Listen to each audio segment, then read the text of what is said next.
I'm Abigial, this is Megan, and welcome to another Two Kids interview. We are joined by award-winning author Erin Soderberg Downing. Ms. Downing has written over 100 books, including The Great Peach Experiment, the Puppy Pirate series, the Quirks series, Disney's Daring Dreamers Club, and so much more. Thank you so much for being with us today. You're welcome. Thanks for inviting me. It's good to meet you. In your children's books, how are your books influenced by your own childhood? Oh, by my own childhood. Okay, they're influenced by two things. So one, my own childhood, I am an only child. So I used to get really, really bored in the summers, especially.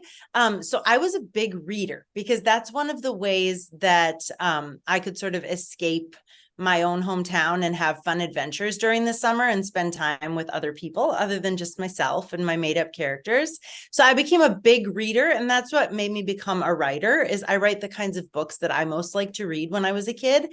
But I'd say my books are more influenced by my kids' childhoods. I steal so much from my three kids to put into my stories, and I use them as research, and I steal funny things that they say. So even though they're 15, 15, and 17 now, I still steal stuff from all the time from when they were 0 until now. Write a lot as a child. Did I what? Write a lot as a child. No, I was not a big writer. I actually really didn't like writing very much when I was growing up. I never imagined I would become a writer. That actually probably was one of the last things I thought I would do. But I did like to read. So I was a big reader. And I ended up getting a job working as a children's book editor. That was my first job after college. And my job was to help other people make their stories better. And when I left that job, I realized how much I missed creating stories. And that's when I started writing just for fun, just for me. So I didn't realize how much fun writing can be until after I was out of school and I was doing it because I wanted to and not because someone was telling me that I had to. So I wish I'd written more sooner. But now I love writing. It's the best job ever. It's super fun. How do you come up with the ideas for your books? Most of my ideas come from something that happens in real life. And then I put a little what if twist on it. So like, for example, okay. I'll reach behind me into my office. So for the Great Peach Experiment series, this one is about a family who are really broken after their mom passes away. And they spend the summer in a used food truck, kind of trying to figure out how to work as a family again. So that idea actually came to me when I was on a road trip with my kids. We rented an RV and we went on this big adventure, like around the Midwest, stopping to see all this weird stuff. And they convinced me to buy one of those scratch off lottery tickets that I think are a huge waste of money. But I bought one and I said, okay, but before we scratch it off, let's think about what you would do if you actually won. What if we had $1 million? And I thought, if I had $1 million, I'd want to take an adventure like this.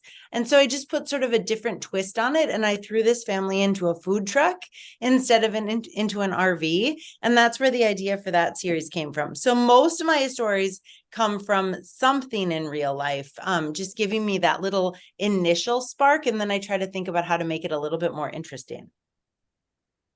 What is your process when putting a book together? Do you decide the end or the middle? Or do you put it together in order? Oh, that's a good question. And you know what? I actually have a picture of my process because I'm in my office. So I'm actually sort of prepared. P.S. My office is a corner of my living room. So if you hear my dogs bark, it's because I'm in the middle of everything right now, but it looks pretty good, right? And just a zoom. Yeah, it looks kind of organized.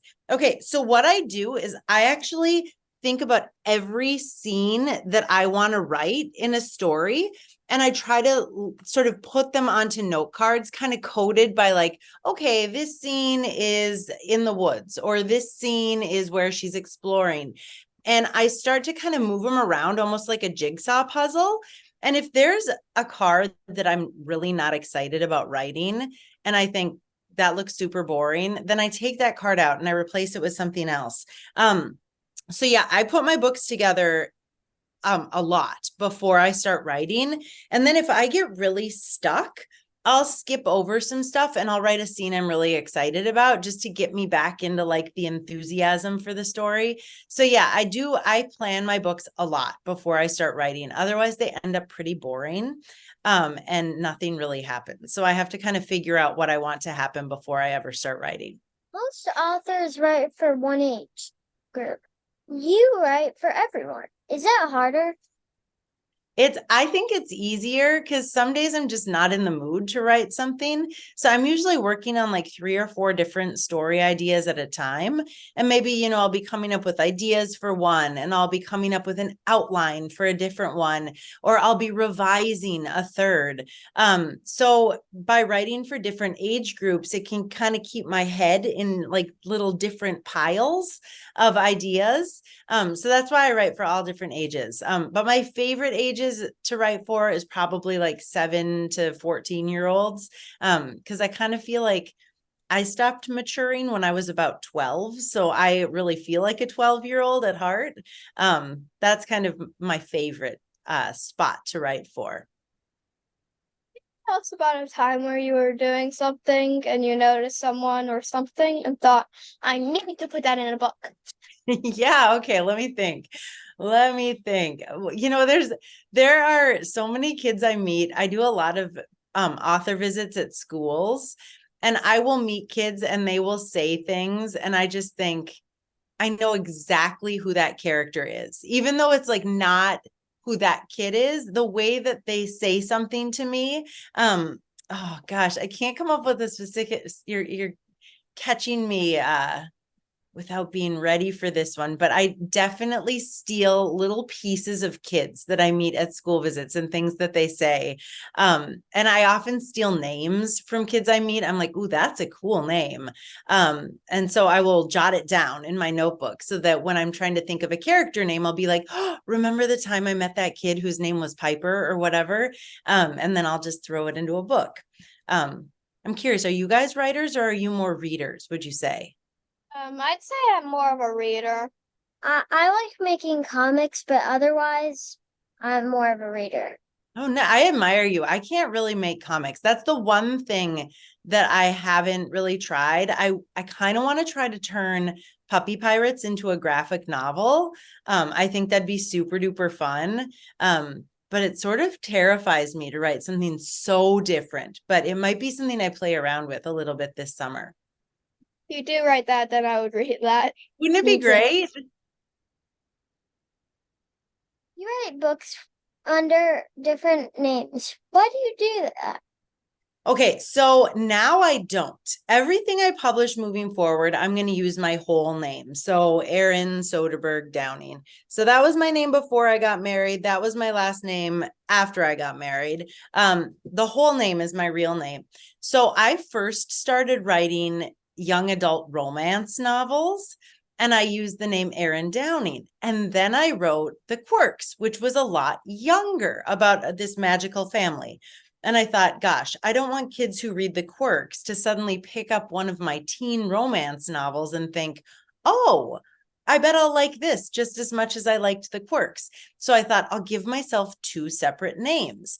But then I kind of stopped writing young adult stuff, and my younger stuff got older and it was starting to get a little gray. So now I decided I'll just use one name moving forward. Because it's a little confusing. Yeah, because Puppy Pirates is just Erin Soderberg. Moon Shadow is just Erin Downing. You want to see something cool that I just got in the mail and no one has a copy of this yet? So this is the book I have coming out in February.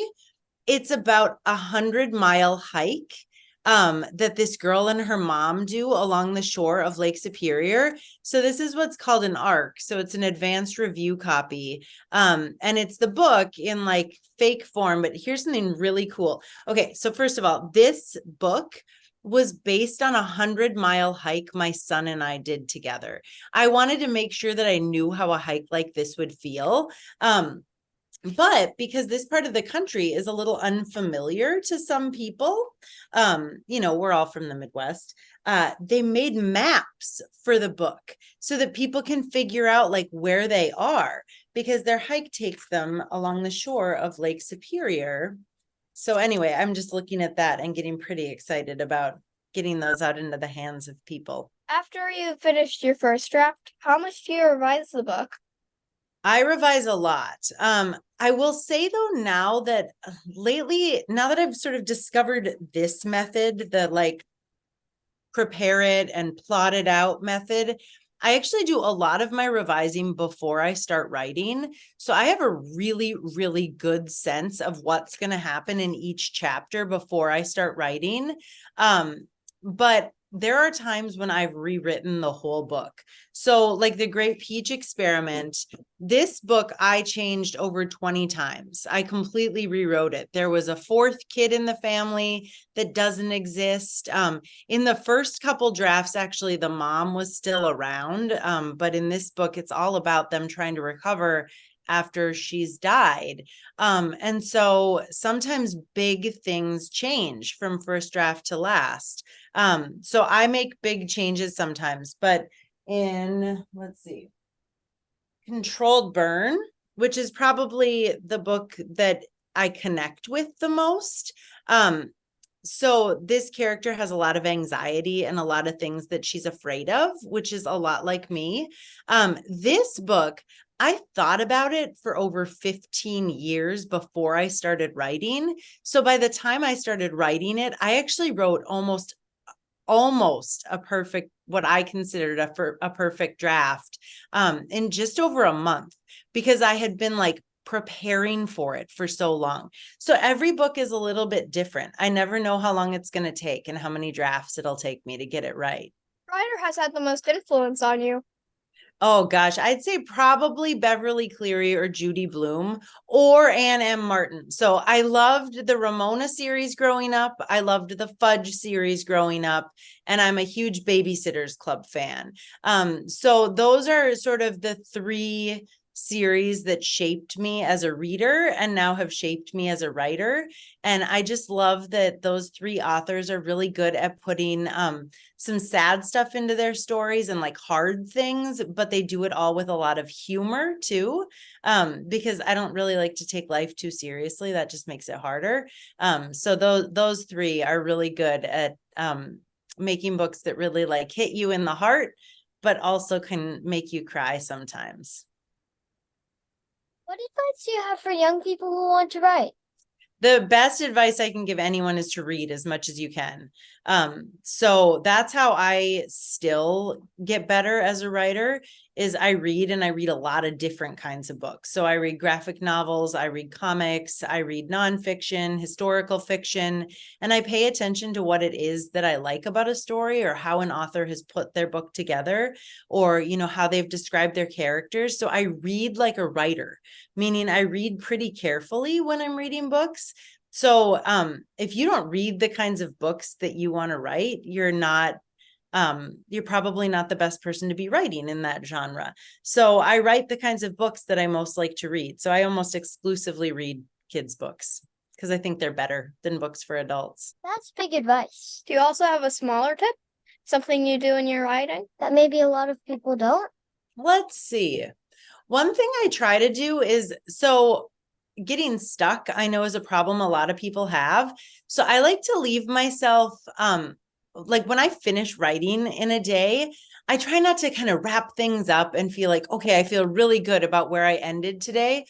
I actually like to sort of tease myself for the next day so that when I open my project, I can say, oh yeah, I was here. I can't wait to write this scene, instead of like, what am I going to write next? Oh, okay. Well, I guess I'll just sort of start from the beginning. So I like to like leave myself somewhere so I can get back into the next day feeling super excited about it, instead of like, dreading it.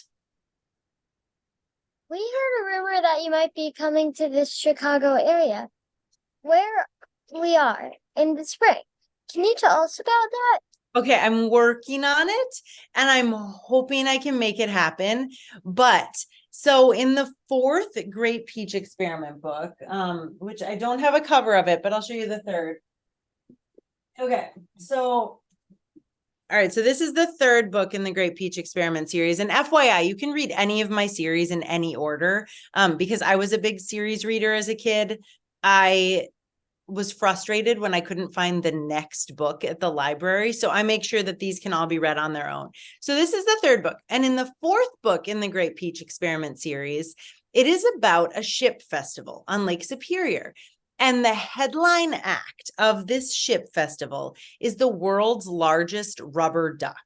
Well, there is a real world's largest rubber duck, and it was created by a guy from Duluth, Minnesota, which happens to be my hometown and also the hometown of the Peach family. And he suggested that maybe we do some bookstore visits where I bring the Great Peach Experiment series and he brings the world's largest rubber duck, and we could do it together. So one of the places we're talking about is the Chicago area because we think it'd be super fun to bring the big duck. It's like 6 stories tall. It's the size of a building, like bigger than a house. So I think it'd be super cool. So that's one of the places there. And Des Moines, Iowa, we're looking at, and we're looking at maybe Omaha, Nebraska. So we're trying to do some cool places around the Midwest that the Peaches visit in their first book in this series. You need a moderator. We're available. All right, good to know. Finally, it's time for a Turbo 10. 10 rapid fire questions. Are you ready? I think so. Let's go. Number 1. What is your favorite phrase to use? Oh, geez. Yikes.